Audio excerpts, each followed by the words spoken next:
Hey guys, got a great question. I actually came up in the top 50 group for my program that signed up last week, but I think this video will benefit everyone, so I want to put it up publicly about talking about using fruit for fat loss. So anybody that's been following me long enough, or anyone that's been on my programs or plans, you know that I tend to limit fruit. If fat loss is your ultimate goal, I tend to limit fruit in your program or plan for the first 6 to 8 weeks until you kind of get your body to where you want it to be, and then I reintroduce it again. The reason for this is it's basically a carbohydrates thing.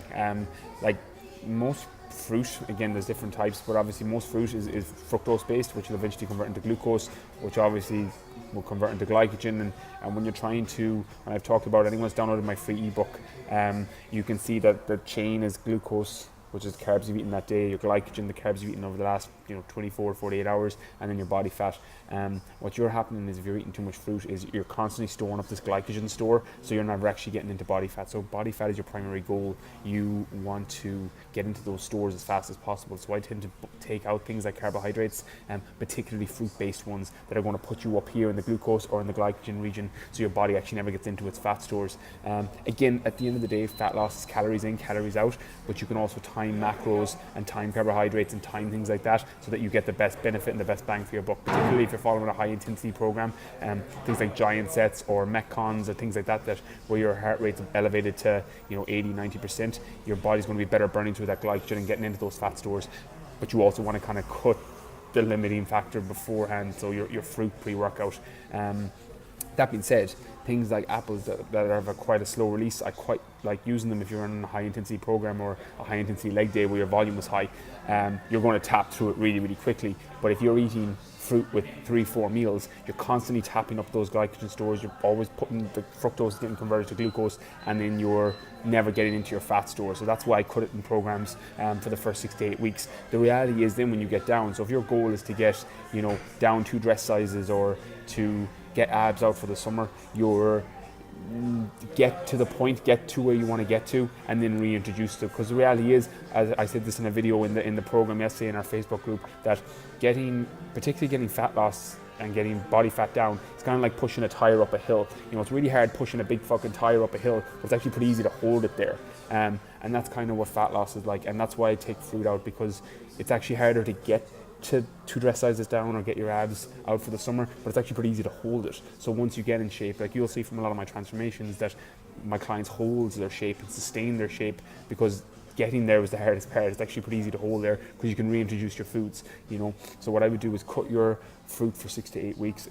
Things like blueberries I tend to keep in because of the antioxidants and obviously free radicals and stuff in the air, and I talked about in the video yesterday that the less free radicals in your body with antioxidants is clinging to them, it gives your body one less thing to worry about, so it'll focus more on burning body fat and building muscle or toning up or whatever it is your goal. So what I would do is cut your fruit for 6 to 8 weeks, limit it purely because you're better off getting your carbohydrates from another slow releasing source. That being said, again, I also like apples because of those slow release carbohydrates, just timing them right. Time them before you train and don't forward them before you train. I quite like pineapple because of the digestive enzymes is bromelain. You go into any health store or supplement store and you're looking for a digestive enzyme for your stomach, it's normally bromelain is normally like the main ingredient in it. That's from pineapple.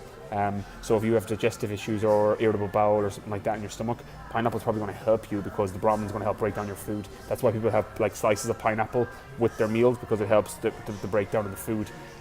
So from that point of view, fruit's amazing, but from an aesthetic point of view, I would just cut it out for 6 to 8 weeks, limit it to blueberries and maybe an apple pre or post workout, and then get your carbohydrates from other fuel sources like oats or couscous or sweet potato or the slower GI, slower release energy carbohydrates, and then make sure you're doing your high intensity training, so you're doing your giant sets, your metcons, your drop sets, your high volume training, so that you're tearing as many fibers in the workout so that the calories you do eat go towards repair. So I hope this video helps. If you're a fruit lover, apologies, but I'm just using it from an aesthetic point of view. I'm not talking about health because it's a whole different question, a whole different answer if I'm coming from a health point of view. I'm just talking purely from aesthetics, trying to get body fat down. Limit your fruit because of the fructose and glucose conversion. Do your high intensity training and get your carb sources from elsewhere. And I hope this video helps. I'll be commenting. If you've got any comments, put them down below, and I'll be replying for the next 24 hours.